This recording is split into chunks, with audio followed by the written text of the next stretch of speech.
Olá pessoal, iniciamos mais um vídeo com os materiais complementares, esse referente à aula 4 da unidade temática 4, que trata do treinamento de aspectos específicos dessas modalidades, dessa vez com 3 artigos, um sobre as características do treinamento dos atletas olímpicos dessa modalidade, do judô, o segundo sobre as respostas fisiológicas a ações específicas do treinamento de judô e o terceiro com uma proposta de periodização para a modalidade. Então, começamos pelo artigo sobre a preparação dos atletas olímpicos, é um artigo do nosso grupo publicado em 2014. Nesse artigo, nós fizemos um levantamento com 61 atletas que participaram dos Jogos Olímpicos na modalidade judô entre 1964 e 2008. E aqui vocês veem a divisão entre medalhistas e não medalhistas. Não há diferença em nenhum desses aspectos quanto aos grupos, idade de início, idade na primeira competição e idade nos Jogos Olímpicos. É possível observar aí uma idade em torno dos 8 anos de idade. A primeira competição foi feita com os atletas tendo algo em torno de 10 anos e a participação nos Jogos Olímpicos em torno de 24 anos de idade. Esses atletas também não diferiam quanto a aspectos de frequência e tempo de treinamento. Em linhas gerais, os atletas treinavam aproximadamente 24 horas por semana, 6 dias por semana, 2 sessões por dia, com 2 horas por sessão, em média. Nós também perguntamos aos atletas sobre a frequência de sessões de Uchikomi, que são as repetições de entrada de golpe, sem a projeção. E aí nós subdividimos esse tipo de exercício em diferentes padrões que são normalmente executados. Sombra, que quando o atleta realiza sem um parceiro. Estático, quando o parceiro está numa posição fixa e o atleta realiza suas entradas. Dinâmico, quando o parceiro está em movimento junto com o executante. Força, normalmente envolvendo 2 outros atletas como base e o executante tenta projetá-los. Velocidade, normalmente feita de forma estática, porém em alta velocidade. E execução de técnicas no solo, né? Procedimento de passagem, algum tipo de intervenção no solo. Não havia diferença quanto à frequência dessas sessões entre os atletas. Notem que, de uma maneira geral, o comportamento é muito similar entre os medalhistas e os não medalhistas. O Uchikomi sombra sendo praticado 3 a 4 vezes por semana pela maioria dos atletas. O estático todos os dias. O dinâmico também. O Uchikomi força 1 ou 2 vezes por semana para os 2 grupos, é o que predominava. O Uchikomi velocidade 3 a 4 vezes por semana. E o Uchikomi no solo, os atletas medalhistas reportaram, 30% reportaram nunca realizar esse tipo de ação, e os não medalhistas reportaram 1 ou 2 vezes por semana, porém sem diferença aqui entre os grupos quanto a esses aspectos. Também perguntamos a frequência de sessões de Nagekomi, que é a entrada do golpe com a projeção.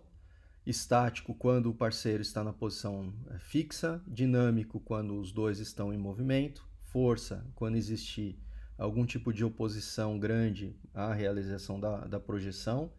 E velocidade, quando isso é feito de forma rápida, normalmente envolvendo também 2 ou 3 auxiliares para que as projeções aconteçam num ritmo bastante elevado. Também não havia diferença entre os 2 grupos, né, medalhistas olímpicos e não medalhistas. O Uchikomi estático era feito 3 a 4 vezes por semana pelos medalhistas, 3 a 4 vezes ou 5 a 7 vezes por semana, empatados, essas frequências empatadas em 37% para os não medalhistas.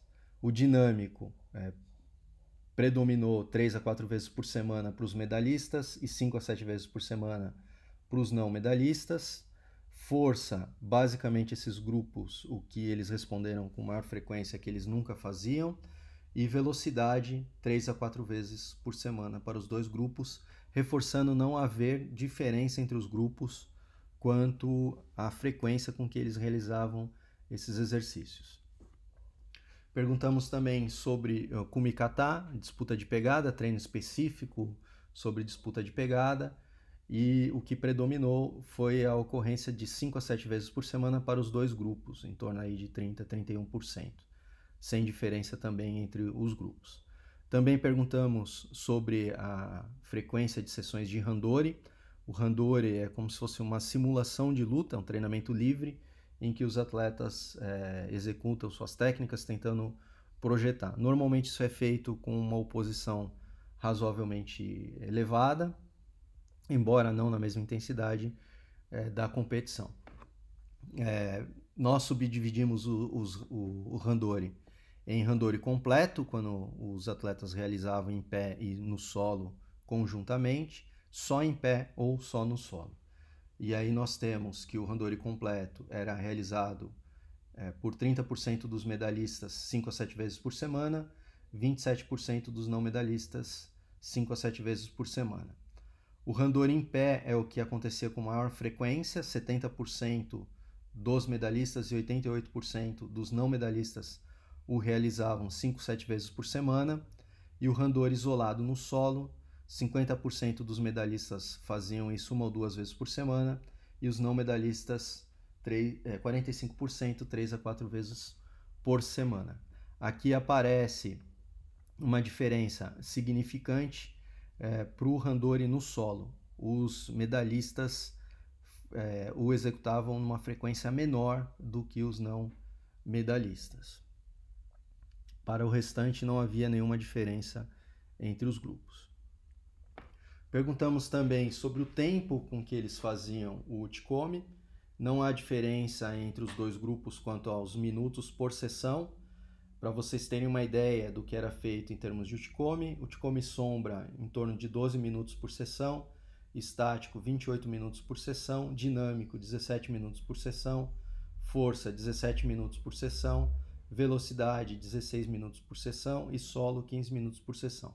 Lembrando, obviamente, que esses exercícios não eram realizados em todas as sessões. Então, quando eles realizavam, essa era a duração média de execução. Obviamente, alguns eram feitos praticamente em todas as sessões, como o Uchikomi estático e o Uchikomi dinâmico. Perguntamos também o tempo que eles dedicavam por sessão ao Nagekomi. Não havia diferença entre os medalhistas e não medalhistas quanto a esse aspecto. O Nagekomi com parceiro na posição estática em torno de 13 minutos por sessão, dinâmico, média de 14 minutos por sessão, força, 6 minutos por sessão e Nagekomi em velocidade, 12 minutos por sessão. A mesma consideração vale em relação àquilo que eu comentei com o Uchikomi, ou seja, não eram em todas as sessões que os atletas realizavam esses diferentes exercícios. Aqui o tempo dedicado à disputa de pegada, sem diferença entre os grupos, a duração média de 11 minutos. E o Randori, o que eles atribuíam em termos de duração, nós conseguimos ver aqui que não há diferença novamente entre os grupos, predomina o Randori apenas valendo em pé, com uma duração um pouquinho superior a 1 hora, em média, seguido de forma empatada pelo Randori completo ou no solo, com algo em torno de 35, 36 minutos. Um ponto importante desse trabalho é que nós perguntamos também para os atletas, pedimos para eles atribuírem o quanto eles consideravam aquele exercício relevante, o quanto o exercício demandava de esforço, o quanto eles tinham prazer em fazer esses exercícios e qual era o grau de concentração necessária para que eles executassem esses exercícios. E aqui vocês conseguem ver a distribuição. Em geral, os atletas tendem a atribuir relevância bastante elevada para os diferentes exercícios, né? Raramente vocês vão observar algo abaixo de 8 como média, a escala era de 0 a 10. Em termos de esforço, o esforço variava em decorrência do tipo de exercício. Por exemplo, o Uchikomi sombra, eles atribuíam um esforço menor do que os outros tipos de Uchikomi, porque obviamente o Uchikomi sombra não tem a sobrecarga ali de carregar o parceiro ou de movimentar o parceiro. De uma maneira geral também, os atletas apresentavam reportavam um elevado nível de prazer para realizar essas atividades e um nível de concentração também bastante elevado, em geral com média de 9 e 10. Para o Nagekomi, algo muito parecido acontecia. Notem valores ligeiramente superiores ao do Uchikomi, embora nós não tenhamos conduzido as análises estatísticas para comparar Nagekomi e Uchikomi. Nós comparamos apenas medalhistas e não medalhistas. Não havia diferença entre esses dois grupos.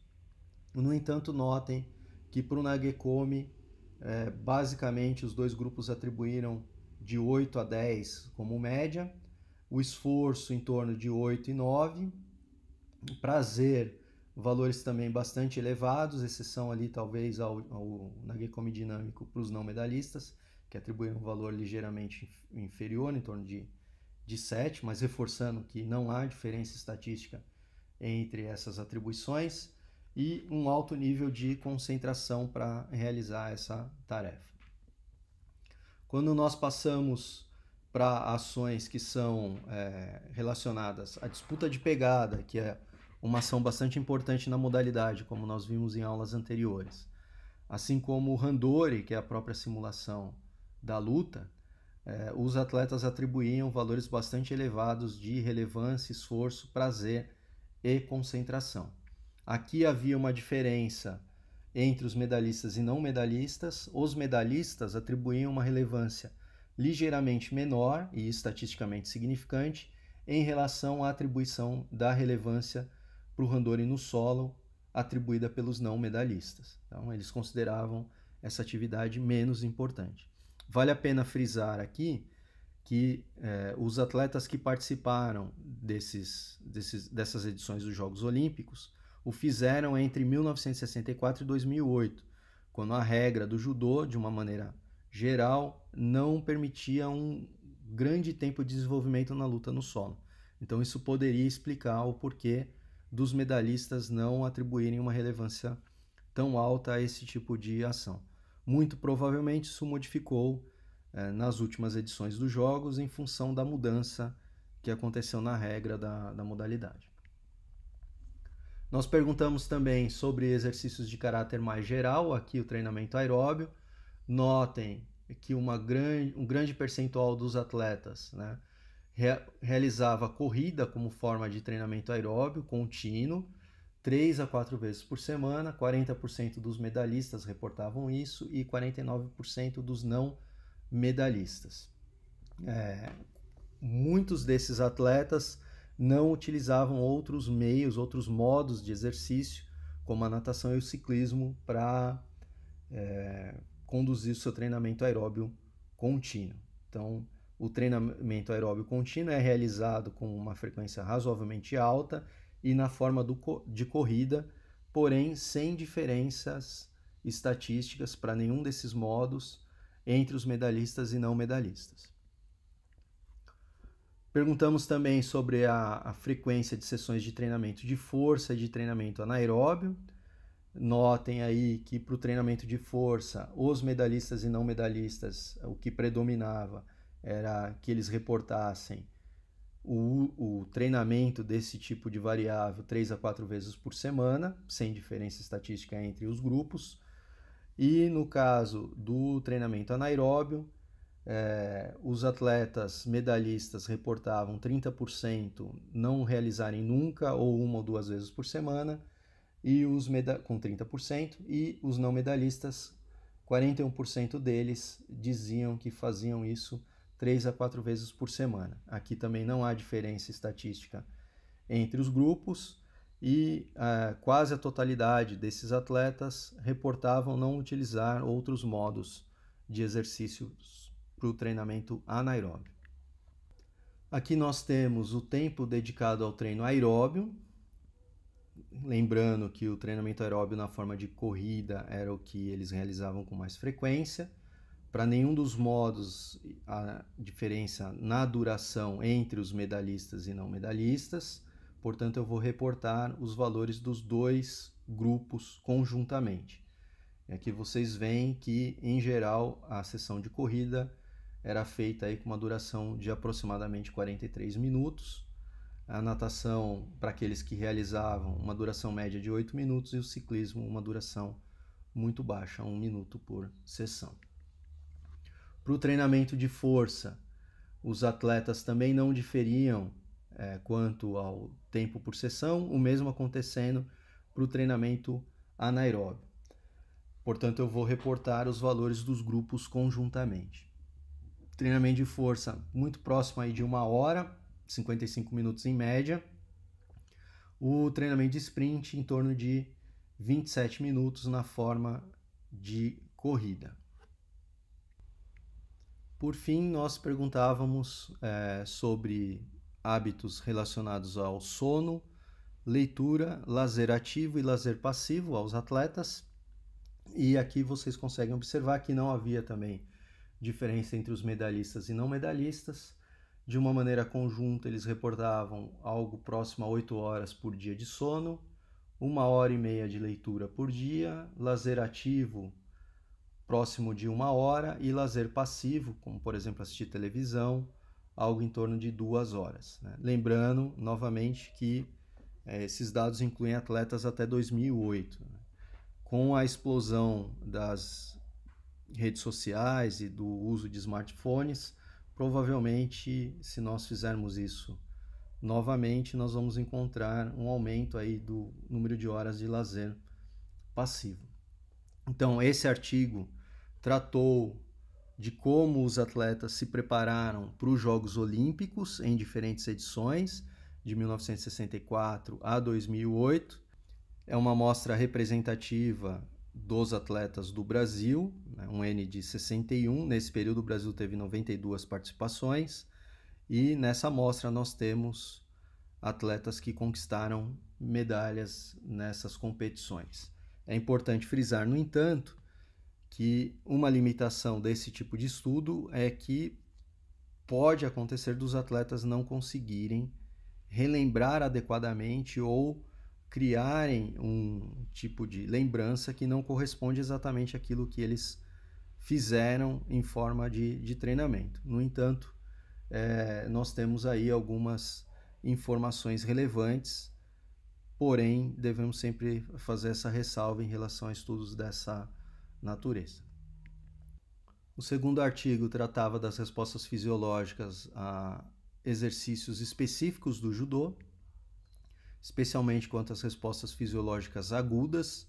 Como nós temos mais para frente estudos sobre periodização e sobre respostas ao treinamento, eu vou centrar nos aspectos agudos que foram reportados nesse estudo e acrescentar uma ou outra informação relevante não contida ali. Então, vários estudos sobre respostas fisiológicas começaram a ser realizados no Japão, já na década de 1950. Aqui nós temos representações de estudos da década de 60, 70, com mensurações da frequência cardíaca na figura de cima e com mensurações do consumo de oxigênio durante a execução de técnicas de judô. Aqui nós temos estudos também no mesmo boletim publicado pela Kodokan, porém um estudo da década de 90. Vamos começar pelo Uchikomi, que nós vimos que é bastante utilizado pelos atletas.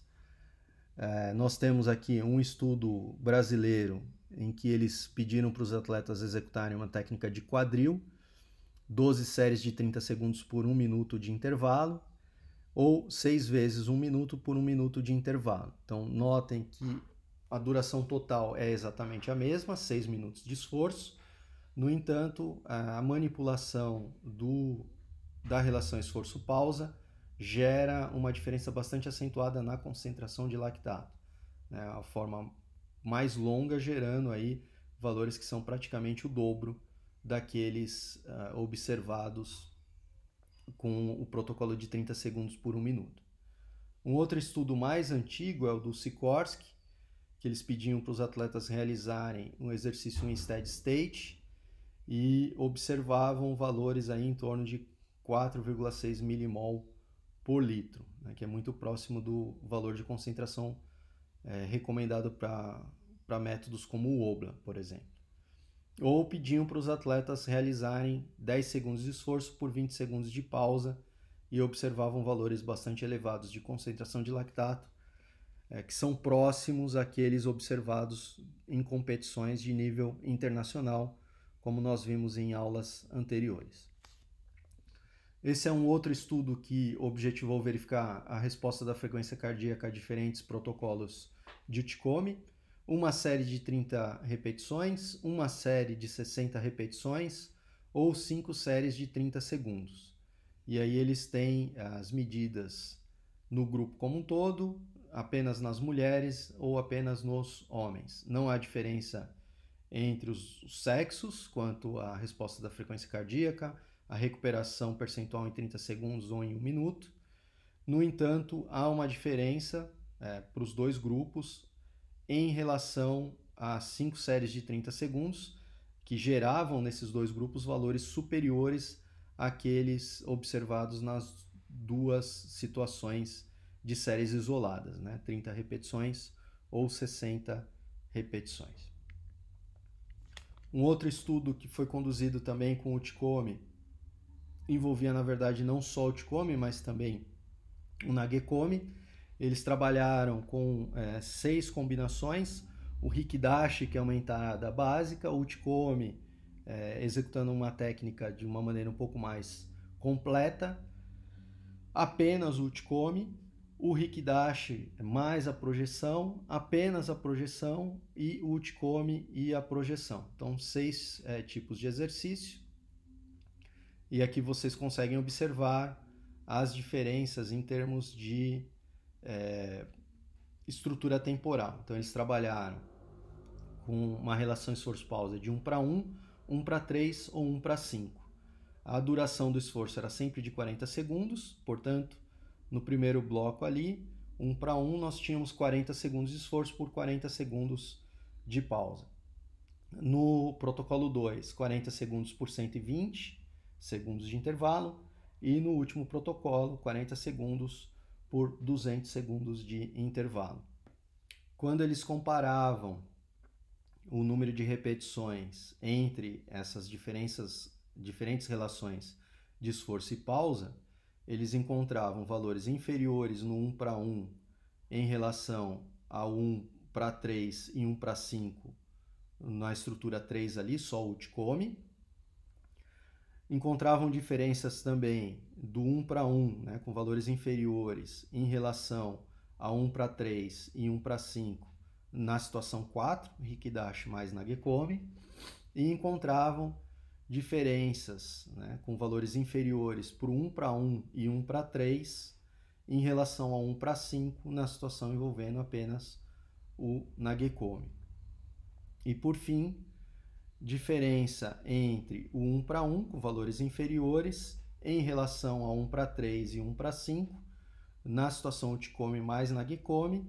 Nessa situação também havia diferença entre 1:3 e 1:5 com valores inferiores na condição 1:3 em relação a 1:5.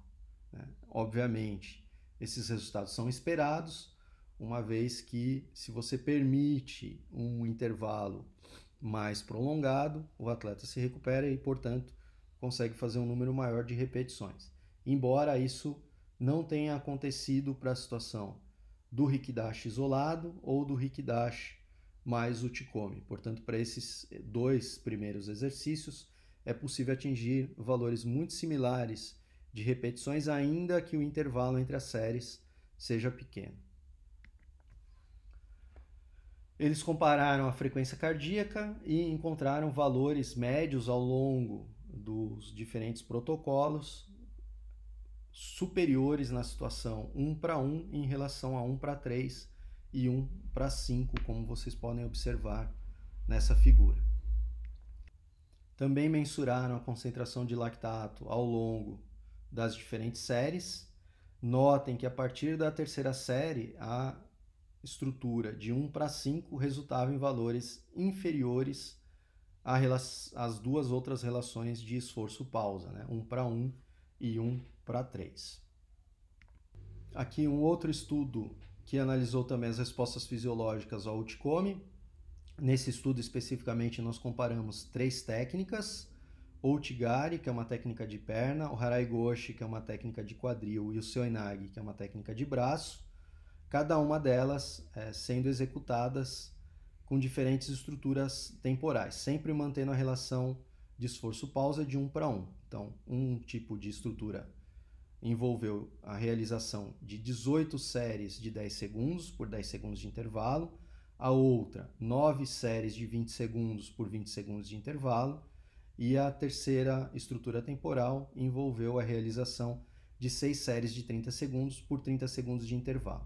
Os atletas eram sempre solicitados a realizar o maior número possível de repetições em cada uma dessas estruturas e para cada uma dessas técnicas. Outro ponto importante diferenciando essas técnicas diz respeito à estrutura com que elas são realizadas. Então, o Outigari é uma técnica frontal que termina em apoio único. O Harai-Goshi é uma técnica que envolve rotação e termina também com apoio único. E o Seoinage é uma técnica que envolve rotação com apoio bipodal, porém com uma flexão mais acentuada dos joelhos em relação às duas outras técnicas anteriores. Nesse estudo, o consumo de oxigênio e a frequência cardíaca foram mensurados continuamente e também durante 6 minutos de recuperação. E a concentração de lactato foi mensurada antes, 1, 3 e 5 minutos após cada uma dessas séries. Então, reforçando que foram 3 técnicas com 3 estruturas temporais, portanto 9 combinações. Aqui nós temos um número de golpes. Eu fiz um gráfico dessas figuras, dessa tabela, para que vocês visualizem um pouco melhor. Então, o primeiro gráfico à esquerda, na situação com 18 séries de 10 segundos. O gráfico abaixo dessa, as 6 séries de 30 segundos. E à direita, as 9 séries de 20 segundos. Quando nós comparávamos as diferentes estruturas, né, lembrando que todas elas têm um esforço total de 3 minutos, os valores no primeiro minuto eram superiores àqueles observados no segundo minuto e esses eram maiores do que no terceiro minuto, independentemente da estrutura temporal e da técnica. Por sua vez, quando nós comparávamos as técnicas, o Outigari, por ser uma técnica frontal, resultava num número maior em relação ao Harai-Goshi e o Seoinage a cada um desses minutos e para o total de golpes. Com relação à concentração de lactato, aqui nós temos os valores para cada uma dessas condições e para as diferentes técnicas.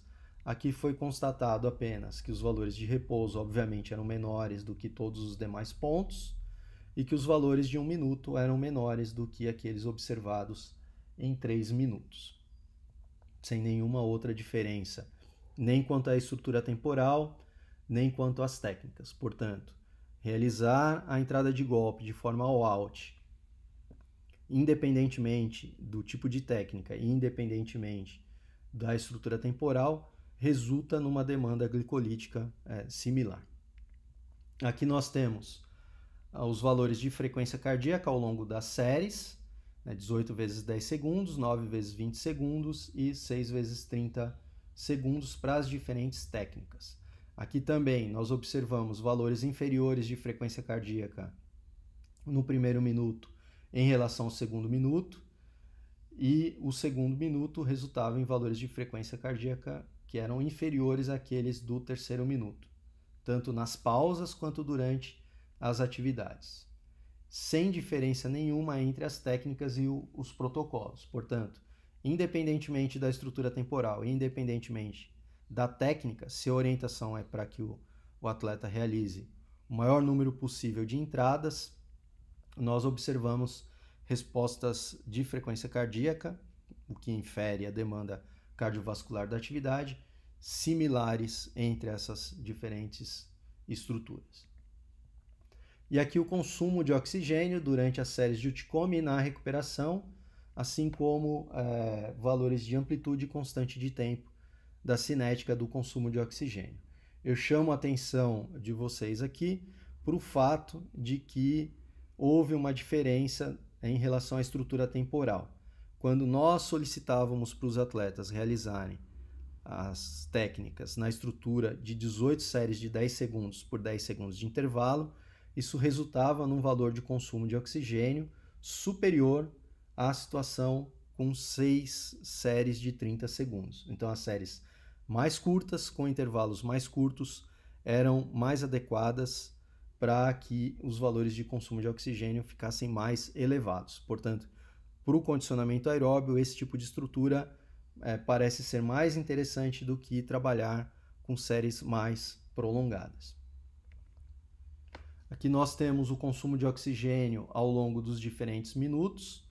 Os valores do segundo minuto eram superiores àqueles do primeiro minuto e do terceiro minuto superiores ao segundo e ao primeiro minutos de esforço.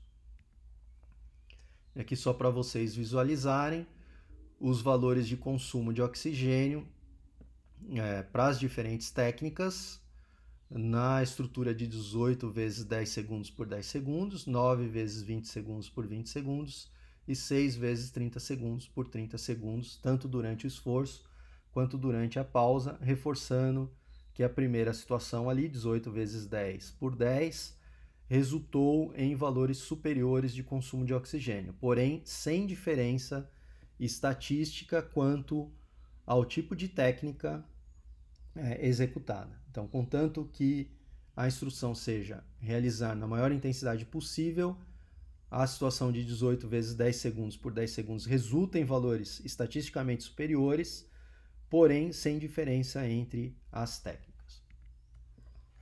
Em função disso, nós também calculamos o gasto energético total, que vocês conseguem observar na primeira linha dessa tabela, e calculamos também o gasto energético total por repetições. Quando nós calculamos por repetição, nós encontramos o efeito da técnica. O Outigari tem uma demanda energética menor por repetição do que o seu Inari. Então, do ponto de vista absoluto, não havia diferença nenhuma entre as estruturas temporais e entre as técnicas, porém, quando nós relativizávamos o gasto energético por repetição, nós encontrávamos valores inferiores no Outigari em relação ao seu Inari, porém sem efeito também das estruturas temporais. Então, tentando sintetizar esses resultados, o protocolo de 10 segundos resultou em maior valor de consumo de oxigênio durante a execução das entradas em relação ao protocolo de 30 segundos.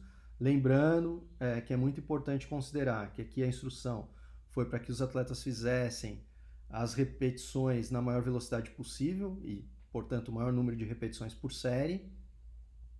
E também que a relação esforço-pausa sempre foi de 1 para 1, 10 segundos por 10 segundos, 20 segundos por 20 segundos e 30 segundos por 30 segundos, sendo encontrada essa diferença aqui relatada.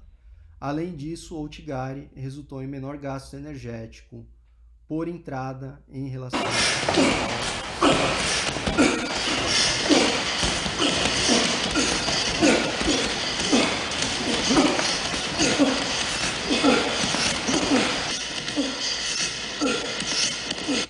Então aqui vocês estão vendo um atleta de alto rendimento fazendo a entrada de golpe em movimento, então Uchikomi em movimento, tentando realizar o maior número possível de entradas, utilizando aí suas sequências preferenciais. Esse atleta é o Leandro Guilheiro, esse é o tipo de treino que ele fazia para manter seu condicionamento aeróbio em preparação aí ao Campeonato Mundial de Tóquio, quando ele foi vice-campeão mundial em 2010.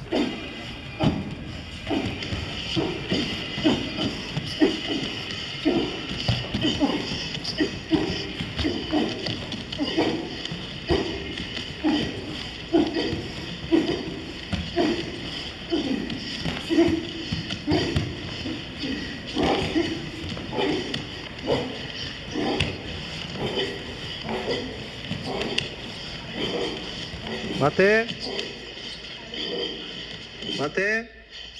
A pedido do Comitê Olímpico Brasileiro, nós fizemos essas medidas lá na EFE, e aqui vocês devem observar que ele está portando um analisador de gases, então foi possível fazer a mensuração do consumo de oxigênio, medimos também frequência cardíaca e concentração de lactato. Aqui vocês observam os valores de frequência cardíaca, notem que os valores vão se elevando ao longo das repetições, né? Aqui ele estava trabalhando com 30 segundos por 10 segundos de intervalo, até completar o tempo de luta. Os valores atingidos são ligeiramente superiores àqueles comumente observados ao final de uma luta de competição. Então a demanda cardiovascular é ligeiramente superior à encontrada na luta. Aqui nós vemos as medidas respiração a respiração do consumo de oxigênio. Obviamente alguns pontos ali são erráticos em função da medida estar sendo feita respiração a respiração. Porém, se nós alisarmos essa curva, nós vamos ver aí uma concentração muito grande de pontos em torno ali de 50, 55 mililitros por quilograma por minuto, o que está em torno aí de 80, 90% do consumo máximo de oxigênio de um atleta dessa modalidade. Partindo para o Nagekomi, que era um outro exercício muito utilizado pelos atletas, esse é um estudo de um autor japonês, ele comparou diferentes técnicas, pedindo para os atletas realizarem uma projeção a cada 5 segundos por 4 minutos. Para o Seoinage, ele encontrou valores de 3,46 litros por minuto, o que correspondia a algo em torno de 85% do consumo máximo de oxigênio dos atletas.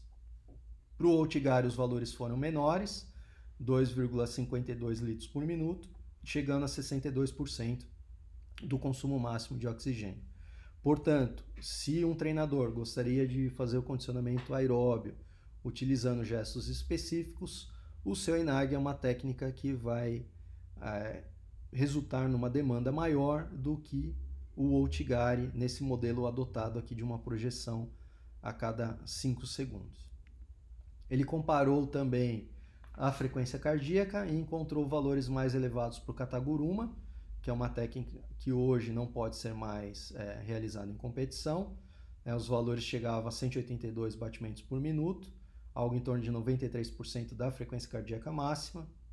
E para o Outigari, 151 batimentos por minuto, algo em torno de 77% da frequência cardíaca máxima. Então, uma demanda cardiovascular razoavelmente elevada para o Kataguruma, moderada para o Outigari, mas aí com percentuais razoavelmente elevados da frequência cardíaca máxima, indicando aí a possibilidade de algum tipo de treinamento, de condicionamento aeróbio, utilizando os gestos específicos da modalidade. Um outro estudo conduzido na década de 80 havia comparado situações com uma projeção a cada 10 segundos durante 5 minutos, e esse estudo demonstrou que as concentrações de lactato eram moderadas, em torno de 6 milimol por litro. Por outro lado, quando os atletas realizavam 24 projeções em 1 minuto, as concentrações de lactato eram similares àquelas observadas em competições de alto nível, em torno de 13 milimol por litro. Esse é um estudo do nosso grupo, comparando as técnicas Outigari, Seoinage e Haregoshi durante o Nagekomi, 5 minutos de Nagekomi, uma projeção a cada 15 segundos. Quando nós fizemos a comparação entre essas três técnicas, nós encontramos valores superiores do consumo de oxigênio no Seoinage em relação ao Outigari. Então, o Seoinage apresentando valores mais elevados, resultando em valores mais elevados do consumo de oxigênio. Porém, em termos de frequência cardíaca, valores razoavelmente baixos, sem diferença entre as técnicas, e em relação à concentração de lactato, também valores muito baixos, indicando, portanto, que esse tipo de exercício pode ser interessante para o condicionamento aeróbio, porém, ele resulta numa demanda cardiovascular e numa demanda glicolítica que são muito baixas. Além disso, é importante considerar que, embora o consumo de oxigênio diferisse, a frequência cardíaca não diferia entre essas duas técnicas, Seoinag e Outigari, o que demonstra que muitas vezes prescrever pela frequência cardíaca para esse tipo de atividade pode não ser uma estratégia adequada, porque não indica apropriadamente as diferenças em termos de demanda energética entre as diferentes técnicas. Aqui a contribuição dos três sistemas, sistema TPCP, sistema oxidativo e sistema glicolítico. Notem a predominância do sistema oxidativo nesse tipo de tarefa, acima de 82% para todas as técnicas.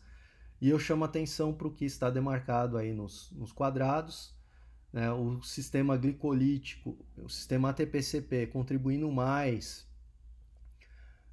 para as técnicas Seoinag e Haraiguchi em relação ao Outigari, tanto em termos absolutos quanto em termos relativos. O Seoinag tendo uma contribuição absoluta, né, em quilojoules, oxidativa maior do que o Outigari, e um gasto energético total maior no Seoinag em relação ao Outigari.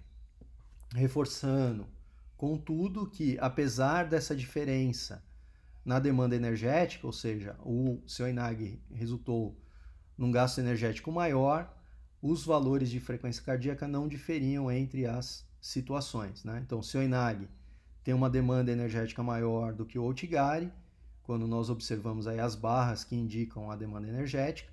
Porém, se vocês olharem a linha ali entre as barras, que representa a frequência cardíaca, não há diferença estatística quanto a essa variável. Portanto, a frequência cardíaca não parece ser uma boa estratégia para prescrever a intensidade desse tipo de exercício. O artigo trata também da sessão de treinamento de judô. Um dos estudos citados é esse estudo do Arruza e colaboradores.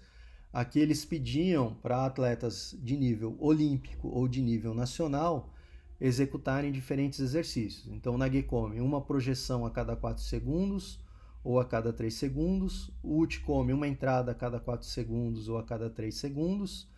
Randori por 4 minutos e meio ou por 5 minutos e meio. Notem que para todos esses exercícios, os valores de frequência cardíaca eram inferiores no grupo de nível olímpico em relação ao grupo de nível nacional. Portanto, para os atletas que são mais habilidosos, realizar determinadas atividades resulta em uma demanda energética provavelmente menor e numa demanda cardiovascular inferida aqui pela frequência cardíaca comprovadamente inferior, ou seja, os atletas tendem a ser mais econômicos, né? Os atletas de nível olímpico em relação aos atletas de nível nacional. Quando a gente parte para o Randori e simulação de luta, a revisão apresenta diferentes estratégias para a condução do Randori. Então, por exemplo, 15 minutos de Kakari Geiko, que são ataques sucessivos com defesa leve por parte do oponente, 25 a 30 minutos de Randori sem aplicação de força, né? 5 a 6 lutas com 1 minuto de intervalo. Notem que nessa situação os valores de concentração de lactato são razoavelmente baixos, em torno de 5 millimol por litro, ao passo que no Kakari Geiko algo em torno de 9,4 millimol por litro. E aí algumas estratégias de Randori que são comumente observadas nas sessões de treinamento: 1 hora de Randori com valores próximos a 9 millimol por litro, 3 a 7 Randoris com 3 minutos de duração cada um e 30 segundos de intervalo, também com valores em torno de 9 millimol por litro, e 4 vezes 5 Randori com 5 minutos de intervalo, concentrações de lactato aí em torno de 7 a 8 millimol por litro. Reforçando que esses valores são, em geral, inferiores àqueles observados em competição. Essa é uma outra tabela apresentada no artigo, que demonstra aí os valores de frequência cardíaca para diferentes estruturas de Randori. Notem que para todas as estruturas os valores ficam em torno de 174 batimentos por minuto a 191 batimentos por minuto. Então, em zonas muito próximas àquelas observadas em competição.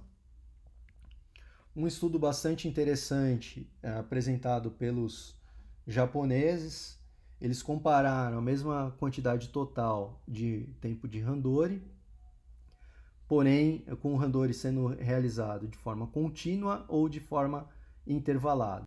E eles observaram valores de consumo de oxigênio maiores na condição intervalada, provavelmente porque os atletas conseguiam trabalhar numa intensidade maior após a recuperação em relação à situação contínua. A revisão também trata das respostas hormonais ao randori, mostrando aí o aumento da concentração de testosterona após a realização do randori em relação ao pré, né? Embora não seja um incremento muito grande, essa diferença é estatisticamente significante. Então, um aumento de 4,2 nanogramas por mililitro para 4,6 nanogramas por mililitro. Um ponto importante é que os autores indicaram uma correlação de 0,61 entre a concentração de testosterona e os ataques. Portanto, os atletas que atacavam mais apresentavam uma concentração de testosterona maior. A concentração de cortisol também aumentou de 129 nanogramas por mililitros para 199 nanogramas por mililitro após o randori. Aqui a frequência cardíaca após simulações de luta, valores muito similares, tanto com palpação da carótida quanto com a utilização do polar, porém na situação do polar vale a pena destacar que é provável que esses valores estejam ligeiramente subestimados, porque a medida foi feita 30 segundos após o término dessa simulação de luta. Em relação ao randori, também há estudos comparando a concentração de lactato na luta só em pé ou só no solo. Obviamente não é isso que acontece na competição, mas em situação de treinamento nós vimos que não é incomum que isso seja feito. E notem que os valores eram superiores tanto para os atletas da classe júnior quanto para os atletas da classe sênior na situação de luta em pé em relação à luta no solo. Portanto, a luta em pé demandando aí uma atividade glicolítica superior em relação à luta no solo para as duas faixas etárias. Um estudo com simulação de lutas sequenciais não encontrou diferença entre essas lutas, né? 3 lutas, valores aí em torno de 7 milimol por litro. E esse estudo, que é da minha iniciação científica, indicando a ausência de diferença significante entre as faixas etárias, né, juvenis, juniores e seniores, porém com valores de concentração de lactato antes da luta que eram superiores nos intervalos entre a primeira e segunda luta em relação ao repouso e no intervalo entre a segunda e terceira lutas em relação ao repouso, né? Apesar do tempo de intervalo ser de aproximadamente 30 minutos, os valores de concentração de lactato não retornavam aos valores de repouso. E esse é um estudo mais recente, mostrando aí o dano muscular em função de 3 lutas simuladas. Então, as barras em preto representando os valores pré-luta e as barras cinzas indicando os valores após a terceira luta. Notem o incremento da concentração de creatina quinase e um incremento da lactato desidrogenase, que são 2 marcadores de dano muscular.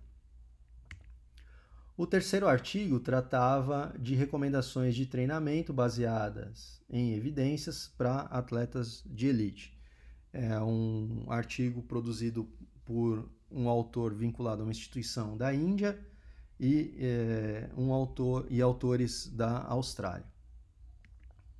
Então, os tópicos desse artigo, eles são os seguintes: aquecimento, bioenergética, treinamento de força, treinamento de potência, treinamento complexo, o uso de cluster, o uso de exercícios de levantamento de peso olímpico ou seus derivados e o uso de treinamento intervalado de alta intensidade.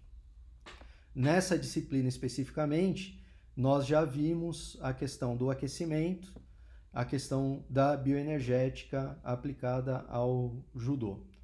Se vocês quiserem dar uma olhada, há materiais disponíveis no YouTube também, da disciplina de Judô 1, que foi oferecida no semestre passado, tratando dos demais aspectos. Então vale a pena que vocês deem uma olhada para comparar o que esses autores colocam e o que algumas evidências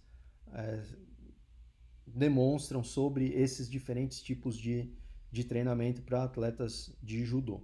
Então, na minha interpretação, algumas evidências importantes foram ignoradas pelos autores. Apesar do artigo ser de 2019, me parece que esse artigo foi finalizado em torno de 2016 pelas referências que são utilizadas. Bom, o ponto central que eu gostaria de destacar, né, além desses outros aspectos que estão no artigo e que vale a pena vocês fazerem uma análise crítica, é que eles também direcionam para o modelo ATR, então eles mostram essa comparação do que seria o volume de treinamento em diferentes blocos durante o modelo tradicional e o que aconteceria no modelo ATR. Então, a diminuição aí das cargas, né, uma carga mais elevada na fase de acumulação e depois uma diminuição na fase de transmutação e uma diminuição um pouco maior em relação à fase de acumulação durante a fase de realização.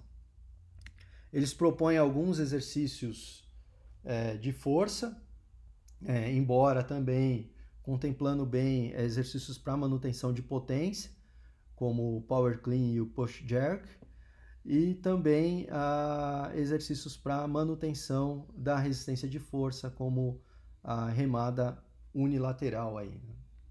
Então esses são os exercícios recomendados pelos autores. Então, terça e sábado, 5 exercícios, quinta-feira, 6 exercícios com essas ressalvas. Em termos de estruturação ao longo das diferentes semanas, né? São 4 semanas na fase de acumulação, eles sempre recomendam 4 séries, com variação aí das repetições, 10 repetições na primeira e terceira semanas e 6 repetições na segunda e quarta semanas. Em termos de percentual de um RM, na primeira semana, na terça e no sábado, 70% de um RM, na quinta-feira, 65% de um RM. Isso volta a se repetir na terceira semana, ao passo que na segunda e na quarta semanas, na terça e no sábado, eles recomendam que os atletas trabalhem a 80% de um RM e na quinta-feira a 85% de um RM. Eu volto a ressaltar aquilo que eu comentei com os artigos de Karatê e de Taekwondo, né, que essas zonas aqui estão muito próximas das zonas recomendadas para o desenvolvimento de hipertrofia. Eu recomendaria que na fase de acumulação os atletas trabalhassem com cargas mais elevadas para ter ganho de força sem a possibilidade de indução de hipertrofia em função da característica dessas modalidades, que são modalidades que classificam os atletas pela massa corporal e, portanto, ainda que com pouca probabilidade de um alto ganho de hipertrofia em 4 semanas, mesmo assim não vale a pena correr o risco de causar alguma hipertrofia ou que, consequentemente, resultaria numa dificuldade do atleta se adequar à sua categoria de peso. Eles também propõem o uso do treinamento intervalado nas diferentes fases. Aqui a gente vê a recomendação na fase de acumulação, diferentes possibilidades quanto ao modo de exercício, porém com durações razoavelmente reduzidas, em torno de 5 minutos. Eles recomendam 5 repetições de períodos de trabalho de 30 segundos a 100% da velocidade aeróbia máxima, com 30 segundos a 60-70% da velocidade aeróbia máxima. Portanto, uma relação esforço-pausa de 1:1 e utilizando sempre a recuperação ativa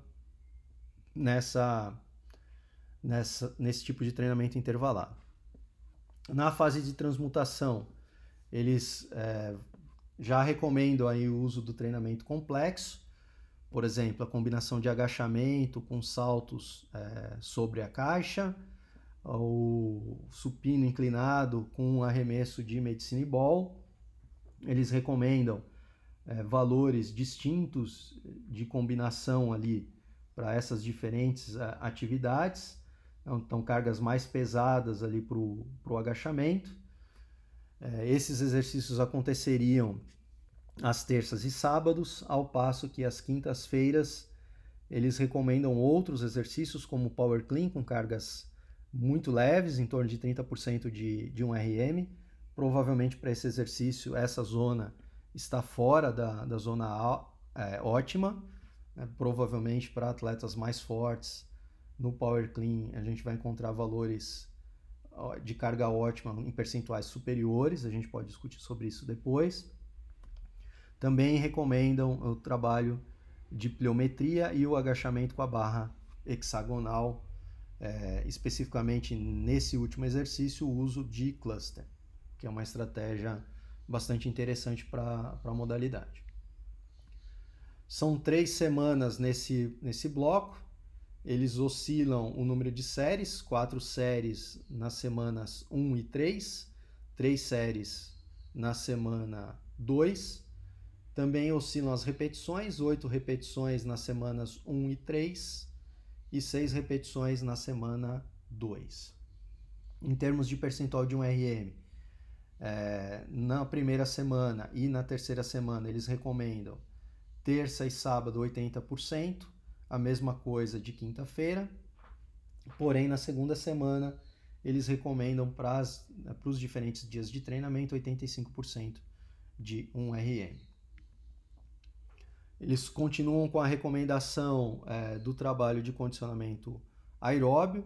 Notem que eles diminuem a duração das séries para 4 minutos, trabalhando aí sempre esforço-pausa com uma relação agora de 3:1, 30 segundos de esforço por 10 segundos de recuperação. Alteraram também o tipo de recuperação para passiva, dado que há uma diminuição considerável do tempo de recuperação. Antes era de 30 segundos na fase anterior, agora eles passaram para apenas 10 segundos e aumentaram a intensidade para 105, 110% da velocidade aeróbia máxima.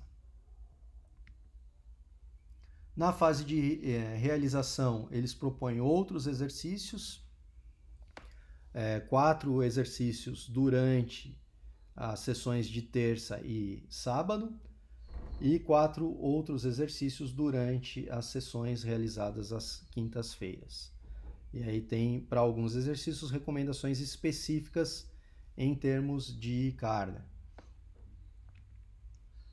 Como é um bloco com apenas 2 semanas, o número de séries e de repetições são sempre constantes. 3 séries e 6 repetições nas diferentes semanas. Em termos também de percentual de 1RM, sempre 80% de 1RM, né, com as ressalvas daqueles exercícios em que eles propunham cargas diferenciadas. Para a fase de transmutação, eles incluem aí o randori de forma intervalada, propõem apenas o remo como exercício não específico, continuam com a estratégia de 30 segundos por 10 segundos para esse exercício, 105 a 110% da velocidade aeróbia máxima, né? Portanto, uma relação esforço-pausa de 3:1, também com 6 repetições. Para o randori, 9 minutos, trabalhando sempre na relação de 1:1, 3 minutos de atividade por 3 minutos de recuperação entre as lutas. Se vocês quiserem dar uma olhada em recomendações sobre treinamento intervalado para os atletas de judô, há esse material produzido pelo Instituto Australiano de Esporte, pela Federação Australiana de Esporte, e recentemente, na verdade em junho agora desse ano, esse artigo foi publicado. Nesse artigo eu trato da prescrição do treinamento intervalado de alta intensidade para atletas de combate. Obrigado pela atenção. Semana que vem retornamos com o material sobre a prescrição do treinamento para atletas de luta olímpica. Até lá!